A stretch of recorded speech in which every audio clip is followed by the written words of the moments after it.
제23장 국제반제용량과 연합하여 1. 하바롭스크 회의.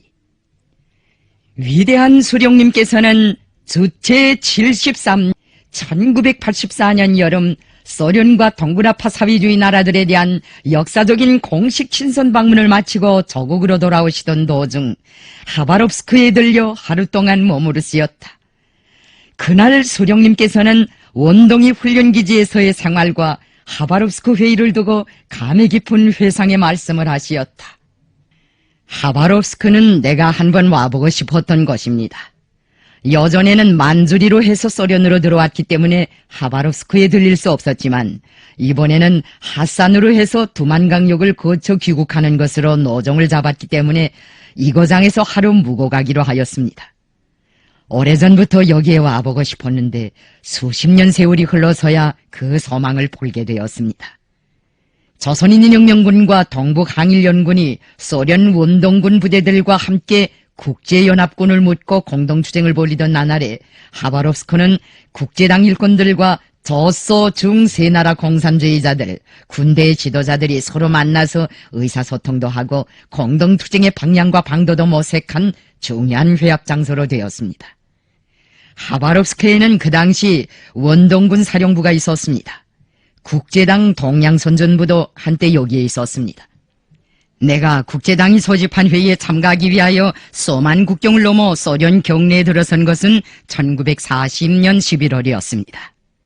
나는 필요한 수속이 끝난 다음 우리 동무들과 헤어져 소련 군관의 안내를 받으며 고추 하바롭스크로 떠났습니다. 달리는 차창 밖으로 눈에 덮인 원동의 대지가 내다보였습니다. 나의 눈앞에는 이 땅에서 애국의 피를 뿌리던 수많은 독립운동자들과 애국지사들의 군상이 떠올랐습니다. 얼마나 많은 열사들과 우국지사들이 이 땅에서 만국을 통탄하고 국권수복을 부르짖으며 속절없는 와신상담의 길을 걸어왔습니까? 정기를 얻으려고 간 사람, 단체를 모으려고 간 사람, 약소민족의 소름을 하소하려고 피는 물을 뿌리며 간 사람, 산천유람이나 하려고 이 땅을 찾은 사람은 한 명도 없었습니다. 그러나 나라의 독립은 여전히 민족의 과제로 남아있었습니다. 나는 이 땅에서 고혼이 되어 잠들고 있는 선열들의 영령 앞에 자력 독립을 성취하여 그들의 유한을 풀어주리라고 마음속으로 다짐하였습니다. 하바롭스크로 가는 걸음은 처음부터 내 마음을 포근하 번거롭게 하였습니다. 처음으로 참가하는 국제당의 회합인데 왜 그렇지 않겠습니까? 국제당이 우리를 회의에 초청한 것은 주목할 만한 일이었습니다. 그것은 국제당 지도부가 조선인민혁명군의 존재를 그만큼 중시하고 있다는 표시로 되기 때문입니다. 국제당 사람들이 자기네가 소집하는 회합에 조선 사람들을 초청하는 것은 드문 일이었습니다. 1920년대에 조선공산당 관계자들이 감자도장을 가지고 저만큼씩 국제당으로 찾아다니었지만 그것은 영도권 쟁탈을 위한 바보 냉각이었지 공산주의 운동을 발전시키기 위한 참다운 의미에서의 활동이 아니었습니다. 그런 행각 끝에 차려진 것이 바로 조선공산당 해산이라는 수치스러운 결과였고 일국일당제에 의한 다른 나라 당해로의 의무적인 전당이었습니다. 국제당 지도부가 조선혁명 문제를 하나의 독자적인 의제로 삼고 그것을 회의에서 토의한 적은 별반 없었다고 생각합니다. 조선공산당이 해산된 후부터 조선혁명은 거의나 국제당의 시야 밖에 놓여 있었습니다. 국제당이 안중에 두는 것은 중국이나 인도와 같은 큰 나라들의 혁명이었습니다. 국제당 지도부에 앉아있던 일부 사람들은 동북당에서 싸우는 조선 사람들이 조선혁명의 구호를 직접 두는 것조차 막았으며 실종에 맞지도 않는 지령들을 연방 내려뜨림으로써 우리나라 혁명에 적지 않은 피해를 주었습니다. 국제당이 조선혁명의 독자성을 인정하고 그에 대한 지지를 처음으로 공식화한 것은 국제당 제7차 대회가 있은 때부터입니다. 국제당이 비록 조선혁명에 낯을 적게 돌렸지만 우리는 그와는 무관하게 시종일관 국제당을 지지하였으며 그 업적과 존재 가치를 귀중히 여겼습니다. 국제당은 제1차 세계대전 후 새로운 정세에 맞게 공산주의 운동 대열을 결속하고 그 대열의 순결성을 보장하는 데서 커다란 업적을 이룩하였습니다. 세계혁명의 승리를 위한 투쟁에서 국제적 전위대의 역할을 충실하게 수행하여 온 국제당의 공헌에 대하여 우리는 응당하게 평가하고 있었습니다. 조선공산주의자들은 조선혁명의 주인된 긍지와 함께 국제공산주의 운동의 당당한 성원이라는 자부심을 간직하고 조선혁명의 승리를 위해 매진하는 한편 세계혁명 발전을 위한 국제당의 지시집행을 위해서도 노력하였습니다. 하바롭스크 회의에 대한 나의 기대는 잠옷 컸습니다. 세 나라 무장력 대표들이 처음으로 한자리에 모여 공동의 관심사로 되는 문제들을 논의하게 되는 것만큼 그 과정이 순탄치 않을 수도 있다는 생각이 들었으나 회의의 전망에 대해 나는 낙관하였습니다. 하바롭스크에 도착하니 눈이 무릎을 치게 쌓여 있었고 날씨는 대단히 추웠습니다. 밀림 속에서만 싸워온 우리 눈에는 모든 것이 다 신비롭게 보였습니다. 정성과 약탈도 없고 주림도 없는 평화로운 대통로들, 자유롭게 말을 주고받으며 거리를 활보하는 시민들의 행복한 모습, 그 모든 것은 우리가 리상으로 그려오던 생활이었습니다. 일부 지도책에는 하바롭스크가 합부 또는 백욕이라는 지명으로 기입되어 있습니다. 조선 사람들은 과거에 울라디보스토크를 해삼위라고 불렀습니다. 쌍성자, 연추, 수청, 서송이라는 식으로 불리운 고장들이 원동지방에 적지 않았습니다. 하바롭스크라는 도시 이름은 원동 개척자의 한 사람인 하바로브의 이름을 딴 것이라고 합니다. 도시 한복판의 역전광장에는 하바로브의 동상이 있었습니다. 그 동상이 아주 인상적이었습니다. 이 도시에는 그때만 해도 20여만의 인구가 살고 있었습니다. 하바롭스크에 도착한 전날 숙소에서 서철을 만났고 다음 날에 안기를 만났습니다. 서철은 남만성의위원의 자격으로 회의에 왔고 안길은 제3방면군 참모장의 자격으로 회의에 참가하게 된다고 하였습니다. 동만과 남만, 북만에서 전장을 누비며 다닐 때는 싸움을 하느라고 자주 상종하지 못했던 전우들을 만나고 보니 그 감격을 뭐라 표현할 길이 없었습니다. 제1로군 군장인 양정우가 희생된 데다가 위증민이 병중에 있고 또 방면군 군장들인 조아범, 진안장 등이 모두 전사한 조건에서 우리 셋은 조선인민 혁명군을 대표하였을 뿐 아니라 중국 공산당 남만성의와 동북항일연군 제1로군도 동시에 대표하였습니다. 말하자면 우리는 남만에서 활동하는 당조직과 모든 유격부대들의 대표였습니다. 나는 서철과 안기를 통하여 제1호군 총지휘 주보중이 11월 초에 이미 하바롭스크에 왔고 뒤이어 제3로군 총지휘 장수전과 정치위원 풍중문, 제5군 정치부주임 계청 등도 와 있다는 소식을 들었습니다. 안길과 서철은 김책과 최용건도 하바롭스크에 도착하여 나를 기다린다고 하였습니다. 그러고 보면 동북항일연군의 3개의 로군과 길동, 북만, 남만 성의를 대표하는 일꾼들이 다 모인 셈이었습니다. 하바롭스크 회의가 열리기 전에 나는 국제당 대표인 소련 원동군 장령 류센코를 만났습니다. 류센코는 국제당이 하바롭스크에서 만주발지산과 소련군 대표들의 회의를 소집하게 된 취지와 목적을 설명해주고 나서 새로운 정세 요구에 맞는 대응책을 함께 잘 세워나가자고 하였습니다. 그는 나에게 남만성의와 제1로군의 구성, 사업 내용에 대한 자료를 묶어줄 수 없겠는가고 하였습니다. 나는 그의 청탁에 동의하고 안길 서철과 함께 남만성의와 제1로군의 활동과 관련된 상세한 자료를 작성하였습니다. 이것이 바로 우리가 왕신님 앞으로 보낸 1941년 1월 1일 자료입니다. 왕신님은 소련 원동군 정보부장 유센코의 가명이다.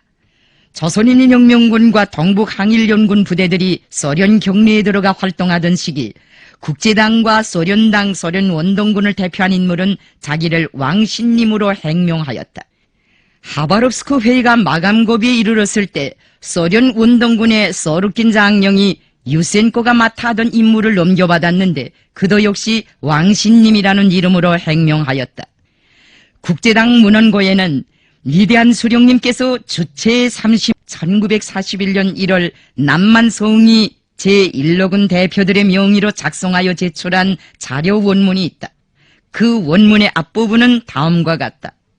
왕신님 동지, 동북항일연군 제1로군의 1940년 봄과 여름기간의 사업과 관련하여 우리에게 제기된 모든 질문에 대하여 우리가 알고 있는 정도에서만 대답하려고 한다. 때문에 이 보고는 항일연군 1로군의 모든 형편을 다 포괄하지 못한다. 벌써 비크적 인사를 보낸다. 김일성, 안길, 서철, 1941년 1월 1일. 나는 회의가 열리기 전에 김책 최영권과 감격적인 상봉을 하였으며 오래간만에 주보정과도 다시 만났습니다. 안길과 서철은 회의를 마치고 하바롭스크를 떠날 때까지 나와 한 숙소에 있었습니다. 그들과 함께 침식을 잇고 회포를 나누던 일, 혁명의 장래 운명과 관련된 문제들을 논의하던 일들이 어제 같습니다. 이미 1940년 1월 말에 하바롭스크에서는 국제당이 소집한 만주빨치산 지휘관들의 회의가 있었습니다. 조선인민혁명군과 제1로군의 대표들은 참가하지 않고 주보중, 장수전, 봉중훈을 비롯한 제2로군과 제3로군의 대표들만 모여서 진행한 회의였습니다. 회의에서는 동북유격운동의 경험과 교훈을 총화하고 정세의 분석에 기초한 자후투쟁 방침을 확정한 다음 소련 원동군과의 연계를 이룩하고 호상협조할 때 대한 문제를 협의하였습니다. 그 결과 통일적 보조를 맞출 때 대한 문제들에서 필요한 합의를 보았습니다. 이러한 성과에 기초하여 1940년 3월 중순경에 호상 연계와 협조를 강화하기 위한 동북항일연군 측과 소련 군사당국이 참가하는 협의회가 다시 열리게 되었습니다. 여기에는 동북항일연군 제2, 3로군 대표들과 원동군 사령관 대리, 하바롭스크와 워로실로브 주둔군의 책임자들, 그리고 류센코 등이 참가하였습니다. 이 협의회에서 항일연군 측은 국제당과 소련군이 동북항일연군에 대한 지원을 강화해 줄 것을 요구하였습니다. 그런데 이때 소련 측은 동북항일연군 부대들에 대한 지휘권을 넘겨줄 것을 상대 측에 요구하였습니다. 하바롭스크 주둔군 사령관은 동북항일연군 무장부대들을 중국 공산당 조직으로부터 분리시키는 것이 어떤가? 그렇게 되면 동북의 유격부대들에 대한 소련의 지원이 보다 쉽게 이루어질 수 있다고 하였습니다. 소련 측의 이런 태도로 하여 협의회에서는 큰 논란이 빚어지게 되었으며 동북항일연군과 소련 원동군사당국과의 호상 지지와 협조의 형식과 내용 문제는 초보적인 합의를 보는 데 그치고 원만한 해결을 보지 못하게 되었습니다. 결국 이 문제는 그 후에 열린 하바롭스크 회의에서 다시 논의되게 되었습니다. 우리가 참가한 흔히 말하는 1941년의 하바롭스크 회의는 1940년 12월에 소집되어 1941년 3월 중순까지 계속되었는데 비밀사업을 하는 군대병영에서 진행되었습니다. 병영 주변에는 울타리가 있었습니다. 회의장은 어느 공작원이 이용하던 아지트였습니다. 회의 첫 단계에서는 동북항일연군과 조선인민혁명군 각 성위의 책임일꾼들이 처음으로 한자리에 모인 조건에서 각 로군과 성위 간의 연계와 국제당 및 소련과의 관계에서 공동보조를 취하기 위한 대책적 문제를 놓고 여러 날 진지하게 협의하였습니다. 그런 다음 1941년 1월 초부터 국제당 및 소련의 당국자들과 함께 만주에서의 항일유격운동의 장래 문제와 소련 원동군사당국과의 호상 지지와 협조의 내용과 방식 문제를 기본으로 협의하였습니다. 국제당과 소련 측을 대표해서는 류센코 장령을 비롯한 여러 사람이 참석하였습니다. 하바롭스크 회의는 동북항일연군의 지휘권 문제를 둘러싼 소련 군측과 항일연군 측에 상반되는 입장으로 하여 처음부터 어수선한 분위기 속에서 진행되었습니다. 회의 분위기를 어수선하게 만든 다른 이유의 하나는 중국 공산당 대표가 참석 못한 것과 관련된 항일연군 측 지휘관들의 불만이었습니다. 원래 소련 측은 국제당의 명의로 하바롭스크 회의를 소집하면서 길동과 북만 성위에 중국 공산당 중앙위에서도 대표가 참가하게 된다고 통보하였습니다. 그러나 회의가 시작될 때까지 중공중앙대표는 하바롭스크에 나타나지 않았습니다. 오래전부터 중앙과의 연계 회복을 목마르게 기다려온 동북항일연군의 지휘관부들은 적지 않게 실망하였습니다. 사실 그들이 하바롭스크 회의에 특별한 관심을 가지고 참가하게 된 데는 중공중앙 대표와의 상봉에 대한 기대가 크게 작용하였습니다. 중공중앙 대표가 하바롭스크에 왜 오지 않았는지 그것은 우리도 잘 알 수 없었습니다. 소련 당국이 중공중앙의 회의 소집과 관련된 통지를 하지 않았는지, 아니면 통지는 했는데 연락이 채 닿지 못했는지, 사유는 어떻든지 간에 중공중앙 대표가 오지 않은 것은 항일연군 일부 대표들의 의혹을 샀고, 그들로 하여금 소련이 국제당의 명의로 소집한 회의의 취지 자체를 미타하게 생각하게 하였으며, 초기 회의 사업에 일부 그늘을 던지었습니다. 회의는 좌담회 형식으로 진행되었는데 보고라는 것이 따로 없었습니다. 동북항일연군의 각 로군 대표들이 자기 사업 정령을 통보하는 형식으로 상정된 문제의 협의에 필요한 인식과 리해를 서로 촉진시키도록 하였습니다. 나는 그때 제1로군과 조선인민혁명군의 활동 정령에 대하여 통보하였습니다. 그 당시 형편에서는 동북항일연군의 군사정치 활동에 대하여 종합적인 보고를 제출할 수가 없었습니다. 중국 공산당은 동북항일연군의 활동에 대해 중앙집권적이며 통일적인 지도를 하지 못하고 있었습니다. 조상지나 주보중과 같은 사람들이 이러저러한 형식으로 당 중앙과의 연계를 모색하고 또 독자적인 동북당 조직도 구상하였지만 실현되지 못하였고, 서로 병립된 북만성이나 길동성이, 남만성이가 각각 독자적으로 활동하는 형편이었습니다. 그러다 보니 동북항일연군도 로군별로 제각기 활동을 벌이지 않으면 안 되었습니다. 동북혁명을 통째로 장악하고 지도한다는 것이 쉬운 일이 아니었습니다. 수십만의 일본군이 만주를 강점하고 있는 조건에서 중국 당이 관내에 앉아 동북 사람들의 당 군사활동을 지도한다는 것은 매우 어려운 일이었습니다. 하바롭스크 회의에서 논의된 중심 의제는 동북항일연군과 조선인민혁명군의 장래 활동 방향에 관한 문제였습니다.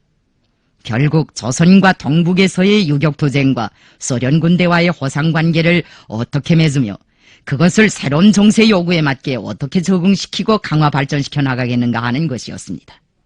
이 문제와 관련하여 소련 측은 독일, 일본, 이탈리아를 비롯한 파쇼 세력이 반공연합을 형성하고 있고 제2차 세계대전이 계속 확대되고 있는 조건에서 연합한 파쇼들과의 싸움에서 승리하려면 공동투쟁을 강화해야 하는데, 그러자면 실제적인 조치가 필요하다. 동북항일연군이 독자성을 포기하고 소련군과 통합하는 것이 어떤가고 하였습니다.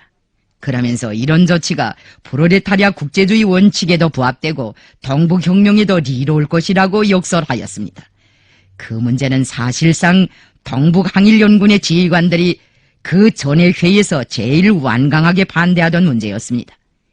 한 해 사이에 세계 정치 정세와 원동의 군사 정세에서는 극적인 변화가 연이어 일어났습니다. 소련의 제의는 이런 정세의 흐름을 반영한 것이었습니다. 그 당시 소련은 서부 국경 쪽으로 질풍같이 육박해오는 독일과의 충돌을 거의 불가피한 것으로 보았습니다. 독일이 서쪽에서 쳐들어올 때 일본군이 동쪽에서 쳐들어오게 된다면 그것은 야단이었습니다. 소련 사람들은 모든 힘을 다하여 어떻게 해서나 동서협격을 피해보려고 하였습니다. 소련이 제출한 협동안을 보면 정세의 긴박성으로부터 오는 그들의 초조한 심리 상태를 충분히 가늠할 수 있었습니다. 큰 땅덩어리 한쪽은 구라파에 속해 있고 다른 한쪽은 아시아의 넓은 판도를 차지하고 있는 소련으로서는 그 넓은 국경선의 한쪽만을 지킨다거나 어느 한쪽의 적을 막을 수 있는 능력만 갖추는 것으로 국가 방위의 완벽을 기할 수 없었습니다. 소련은 국가 건립의 초기부터 구라파와 아시아에서 동시에 달려드는 적을 다 같이 격파할 수 있게 준비한다는 원칙을 세우고 국방에 큰 힘을 넣어왔습니다. 소련 사람들은 이와 같은 국방 원리와 대일 대중 관계를 고려하여 처음부터 원동을 독립적인 군사 단위로 만들려고 하였습니다. 그런데 제1차 5개년 계획은 경제적으로나 군사적으로나 소련의 구라파 지역을 축혀 세우는 데 모를 박은 것으로서 그 덕이 원동의 군력을 강화하는 데까지는 미치지 못하였습니다. 소련 사람들로 하여금 원동의 군사력을 급격히 확대 보충하게 한 직접적인 계기로 된 것은 1931년의 9.18 사변이었습니다. 그들은 일제의 만주 침공에서 큰 충격을 받고 늘 일본이 자기 무력을 원동에까지 진출시키지 않겠는가 하고 걱정하였습니다. 9.18 사변 이전의 원동 무력은 5만의 법용과 100대의 비행기, 30대의 탱크를 가지고 있는 정도였다고 합니다. 소련은 일제가 9.18 사변을 토반한 후부터 원동 무력을 2배, 3배, 4배로 누리기 시작했습니다. 일본이 소련의 불가침 조약 체결 제의를 거부한 후부터는 중폭격기, 신형 탱크, 잠수함 등을 원동에 배비하는 것으로 일본의 침략 위협에 대처하였습니다. 1936년에 몽골과 체결한 소몽협정도 그 목적은 일본을 견제하자는 데 있었습니다. 소련이 원동에서 무력 증강에 더욱 박차를 가한 것은 중일전쟁이 발발하고 하산호 사건과 할인골 사건이 연이어 발생하여 동쪽 국경의 안전이 엄중한 위협을 받은 후부터입니다. 동북항일연군을 소련 원동군 직속부대로 만들 때 대한 소련 측의 제안은 한해전에 들고 나왔던 주장의 재판으로 해석되고 지원은 소련이 자기의 정치군사적 이익만을 앞세우면서 동북항일운동을 거기에 정속시키려 한다는 비난까지 야기시키었습니다. 그 당시 원동에 조성된 정세를 참작해 볼 때 소련의 제안에는 이해할 만한 점도 없지 않았습니다. 독일과 일본에 의한 동서협격의 위험은 먼 장래일이 아니라 가까운 현실로 눈앞에 다가오고 있었습니다. 소련은 자기 나라의 동쪽에서 포성이 울리는 것을 원치 않았습니다. 일본은 만주에 있는 항일무장 부대들이 마치 소련의 사척과 지령을 받고 활동하는 것처럼 선전하면서 소련으로 침공하기 위한 구실을 어떻게 하나 마련해보려고 여러모로 애를 썼습니다. 이런 실정으로부터 소련은 원동의 방위를 강화하는 한편 필요한 외교적 방법을 최대한으로 동원하여 일본의 침략을 미연에 방지하기 위해 전력을 다하였습니다. 그 당시 소련에는 독일과 일본의 침공에 공동으로 맞설 수 있는 동맹자가 없었습니다. 소련은 구라파에서 증대되는 전쟁의 위험을 막아보려고 집단 안전 체계 창설을 추구하였으나 서방 제국주의자들의 책동으로 하여 실현할 수 없었습니다. 동방에도 소련을 무력으로 도와줄 수 있는 동맹국은 없었습니다. 중국이 일본과 싸우고 있었지만 그것은 소련의 지원을 받는 존재였지 소련을 지원할 수 있는 동맹자는 못 되었습니다. 나라의 동쪽만이라도 무사하기를 바라는 소련으로서는 동쪽에서 일본의 무력 침공의 구실을 주지 말아야 했습니다. 소련이 원동군과 동북항일연군을 하나로 합치는 군사체계의 창설을 제안하게 된 것은 한편으로는 일본의 소련 침공의 구실을 주지 말자는 것이고 다른 한편으로는 대일작전이 벌어지게 될 경우 원동군과 협동할 수 있는 동맹자를 얻으려는 데 목적이 있었다고 봅니다. 동북항일연군과 소련 원동군의 통합 문제를 두고 회의장 안팎에서는 격렬한 논의가 벌어졌습니다.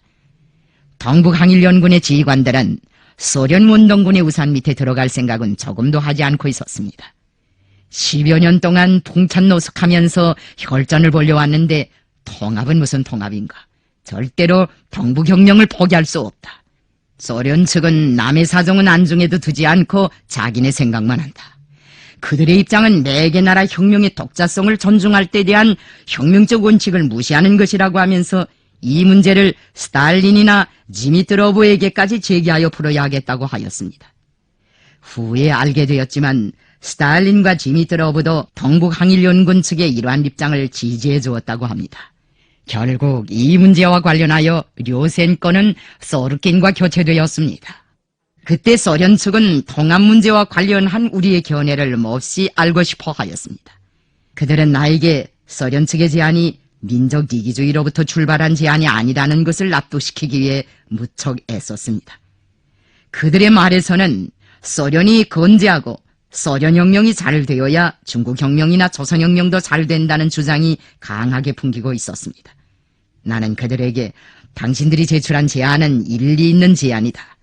우리는 그런 제안을 내놓게 된 당신들의 형편을 이해한다. 그러나 그 요구는 아직은 일방적이고 시기상조라고 생각된다.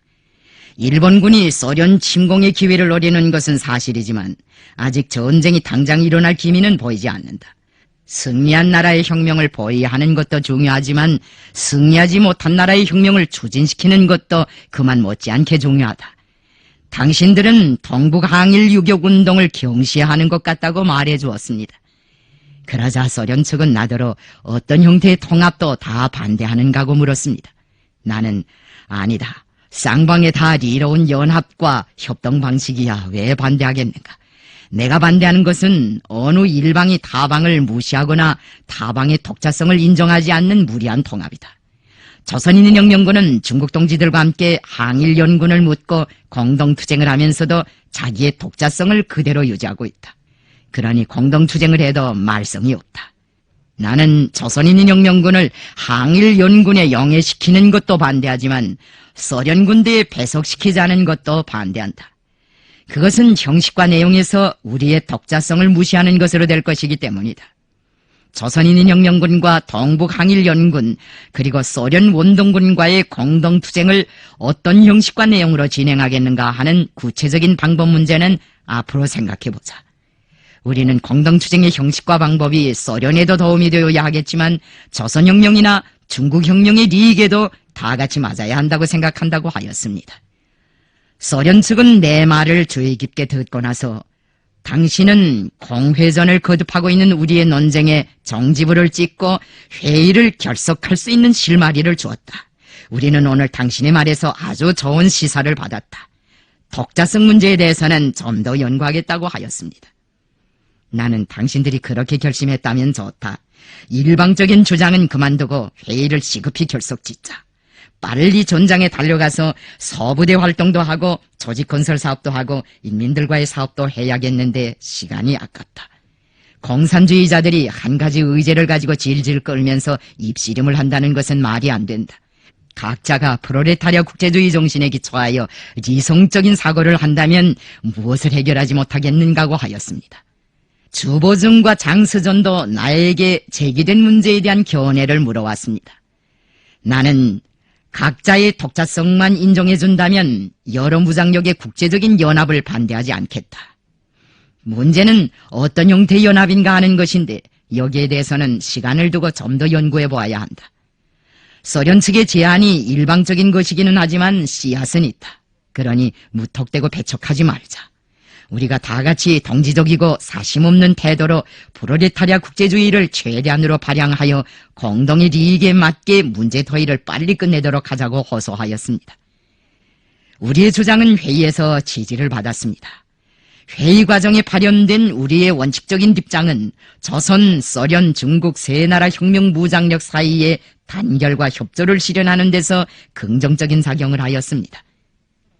하바롭스크 회의에서는 혁명 역량을 보전 축적하며 대규모적인 유격투쟁으로부터 서부대 활동으로 이행할 때 대한 우리의 전략적 방침이 새로운 정세 요구에 부합되는 정확한 방침이라는 것을 확인하고 동북항일연군과 조선인민혁명군의 모든 부대들이 역량 보존에 중점을 두고 서부대 활동을 벌일 때 대해 진지하게 협의하였습니다. 이 문제를 가지고 이틀쯤 회의를 하였습니다. 비교적 순조롭게 견해 일치를 보았습니다. 그러나 이 문제의 협의에서도 반론이 전혀 없은 것은 아닙니다. 어떤 사람들은 대규모 유격투쟁으로부터 서부대 활동으로 이행하는 것을 혁명에서의 후퇴라고 생각하였습니다. 대부대 활동도 성차지 않은데 서부대 활동이나 해가지고서야 어느 세월에 일본 제국주의를 다승하겠는가. 관내 동지들이 대부대로 움직이면서 판을 큼직큼직하게 벌리고 있을 때 항일을 먼저 시작한 동북 사람들이 서부대로 활동하면 체면이 서지 않는다고 말하는 사람들도 있었습니다. 대부대 활동을 해야 체면이 서고 서부대 활동을 하면 체면이 서지 않는 것처럼 생각하는 것은 잘못이었습니다. 나는 서부대 활동 방침과 관련된 문제를 가지고서도 회의장 안팎에서 소련, 중국의 전우들과 함께 많은 논의를 벌이었습니다. 우리가 이미 소알바령에서 조선인민혁명군의 역량을 보존 축적하기 위하여 서부대 작전으로 이행할 때 대한 방침을 채택했고 서부대 분산활동을 성과적으로 벌려온 경험도 가지고 있는 것만큼 소중 두 나라 사람들은 나의 주장에 상당한 관심을 표시하였습니다. 그때 나는 그들에게 정세가 근본적으로 달라졌다. 우리의 손실도 적지 않다. 혁명의 오늘뿐 아니라 내일을 위해서도 역량 보존 문제를 소홀히 해서는 안 된다. 일제를 쉽게 패망시킬 수 있다고 생각지 말라. 일제를 패망시키고 조국을 해방하자면 조선인민혁명군도 동북항일연군도 역량을 보존하고 확대해 나가야 한다. 서부대 활동을 하게 되면 전민항쟁을 위한 조직 건설도 활발히 벌릴 수 있고 식량도 쉽게 구할 수 있다. 그리고 활동을 하기에도 편리하다. 우리가 지난해 여름부터 서부대 활동을 해보았는데 결과가 대단히 좋았다. 해볼 만한 일이다. 대부대 활동은 필요한 때 벌려도 된다고 하였습니다. 서부대 활동을 되벌어 보는 사람들에게 서부대 활동을 하는 것이 정당하다고 어지간히 말해서는 잘 먹어들어가지 않았습니다. 그래서 정세 토론을 많이 했습니다. 조선과 만주의 정세, 소련 정세를 가지고 서부대 활동으로 이행하는 것이 정당하다는 것을 논증하였습니다. 정세 토론을 하는 과정에 의견 상의가 기본적으로 해소되었습니다. 그때 우리는 참으로 정세 토론을 진지하게 하였습니다. 우리가 회의를 많이 하였지만 하바롭스크 회의 때만큼 정세 토론을 장시간 진지하게 한 적은 없었을 것입니다. 나는 대부대 활동을 고집하는 사람들에게 국제당의 요구도 대부대 활동을 삼가해달라는 것이다. 그 요구 속에는 소련을 옹호하고 소련혁명의 전치물을 보호하려는 각국 공산주의자들의 지향과 결의도 담겨있다. 대규모 유격전이 소련의 안전에 불리한 영향을 준다면 응당 그것을 고려해보아야 하지 않겠는가고 하였습니다. 그리고 소련 측 대표한테는 당신들이 우리를 무턱대고 여기에 빗끌어매두려고 해서는 안 된다. 역량을 보존한다고 하면서 아무것도 하지 않고 팔짱만 끼고 있으면 혁명을 전진시키지 못한다. 우리는 서부대를 모아가지고 국내와 동북지방에서 정치군사 활동을 계속 활발히 벌리겠다고 하였습니다. 나의 주장에 모두가 공감을 표시하였습니다. 사실 그때 소련 사람들은 우리가 원동에 틀고 앉아 훈련이나 하고 소소한 군사정찰 활동이나 하면서 무난하게 지내기를 바랐습니다. 그래야 일본에 소련을 침공할 수 있는 온지를 주지 않는다는 것이었습니다. 그러나 우리는 혁명을 그렇게 소극적으로 할 수 없었습니다. 만일 우리가 그런 정도의 활동으로 시간을 오물오물 보낸다면 그것이야말로 무의도식이지 무엇이겠습니까? 우리는 논의 끝에 앞으로의 활동에서 기본은 서부대 활동, 군중공작, 조직건설, 실력 배양해 두기로 하였습니다. 이것은 우리가 소활발용회의에서 토의 결정한 방침과 일치하는 것이었습니다. 소련 측은 회의에서 자기 나라 경내에 동북항일연군과 조선인민혁명군의 활동 기지를 마련해 주겠다고 하였습니다. 우리는 그들이 마련해주는 장소를 또 하나의 임시기지로 삼고 조선과 만주의 넓은 판도에서 서부대 활동을 벌리기로 하였습니다. 하바롭스크 회의가 있은 다음 소련은 원동 지역에 2개의 기지를 제공해 주었습니다. 하나는 워로실로브 근처에 있는 남야영이었고 다른 하나는 하바롭스크 부근에 설치된 북야영이었습니다. 우리는 잠정적으로 남야영을 차지하였습니다. 동북항일연군 제2일호군 5군의 일부 역량도 남야영에 함께 있었습니다. 북야영은 제2일호군과 제3일호군이 쓰기로 하였습니다. 나는 그때 조선인민혁명군 사령관으로서 남야영을 책임지고 활동하였으며 얼마 후에는 조선인민혁명군과 1호군에서 온 일부 역량을 하나로 묶고 제1지대를 조직하고 그 지대장으로 있으면서 서부대 활동을 적극화할 대책을 세워나갔습니다. 우리가 원동에 새로운 임시기지를 꾸린 다음 국내와 만주 일대를 왔다 갔다 하면서 서부대 활동을 활발히 벌려나가게 된 것은 항일무장투쟁 역사에서 하나의 전환이라고 할 수 있습니다. 물론 이것은 아직은 잠정적인 조치였지만 앞으로 항일혁명의 최후 승리를 마련하기 위한 투쟁을 보다 높은 단계로 발전시킬 수 있는 중요한 첫걸음으로 되었습니다. 만일 그때 우리가 조성된 정세와 혁명 발전의 요구에 맞는 시기적절하며 적극적인 대응책을 제때 세우지 않았더라면 우리는 혁명을 위기에서 구원하지도 못했을 것이며 항일혁명의 최후 승리를 이룩하지도 못하였을 것입니다.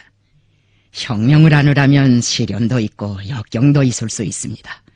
그러나 우리 혁명에는 퇴조기도 없었고 소강기도 없었습니다. 우리는 고난 앞에서 동요한 적도 없었고 슬픔 앞에서 주저앉은 적도 없었으며 적의 공격 앞에서 피동에 빠진 적도 없었습니다. 단 한 번만이라도 우리가 역경 앞에서 주저앉았거나 피동에 빠졌더라면 적들은 우리 혁명을 무자비하게 깔아뭉개버렸을 것입니다. 우리는 죽으면 죽었지 절대로 굴하지도 않고 후퇴하지도 않는다는 의지와 배짱을 가지고 언제나 화를 복으로, 역경을 선경으로 전환시키곤 하였습니다. 하바롭스크 회의는 소알바룡 회의와 함께 우리 혁명의 새로운 전환기를 열어놓은 하나의 계기로 되었습니다. 소알바룡 회의와 하바롭스크 회의는 1940년대 전반기 항일무장투쟁의 내용과 형식을 규정해주고 조선혁명가들이 조국해방에 대한 확고한 신념을 가지고 우리 혁명의 주체적 역량을 강화하면서 다가올 대사변을 주동적으로 맞이할 수 있게 해준 중요한 회합이었습니다. 하바롭스크 회의가 있은 후 우리는 원동의 임시기지에서 군정훈련도 하면서 백두산을 비롯한 국내 여러 곳에 튼튼히 꾸려놓은 비밀 근거지를 거점으로 삼고 국내 무장투쟁과 혁명운동을 다같이 힘있게 밀고 나감으로써 조국해방의 새날을 앞당기었습니다. 위대한 수령님께서 새로운 노선과 전략 전술을 제시하시고 적극적인 군사정치 활동을 벌이고 계실 때 1만 군경들은 척각을 곤두세우고 그에 대비하기 위하여 각방으로 책동하였다. 아래의 자료들은 적들의 당황상을 잘 보여준다. 현재 소련의 용도하에 만주에 대한 책무를 행하고 있는 조선공산당의 요소는 구 제1, 제2, 제3로군의 나머지 세력으로서 그 중심에서 활동하고 있는 것은 김일성이다. 김일성은 소련 붉은 군대의 직속 산하에 있는 오키안스카야 야영소 계통 군사 책임자의 지위에 있다. 제만 조선인 불령단체의 책동에 관한 건 조선 총독부 경무국이 각 도경찰부장에게 보낸 서류 서화 19년 1944년 김일성, 최현, 안상길, 최세영 등 유력 비단은 본년 초두까지 전부 소련에 들어가 워로실로브에서 각종 훈련을 받고 4월 1일에 새로운 편성과 새로운 방침 밑에 차례로 만주로 들어오고 있다. 목단강 용사대리 후르야의 보고 서화 16년 1941년 6월 17일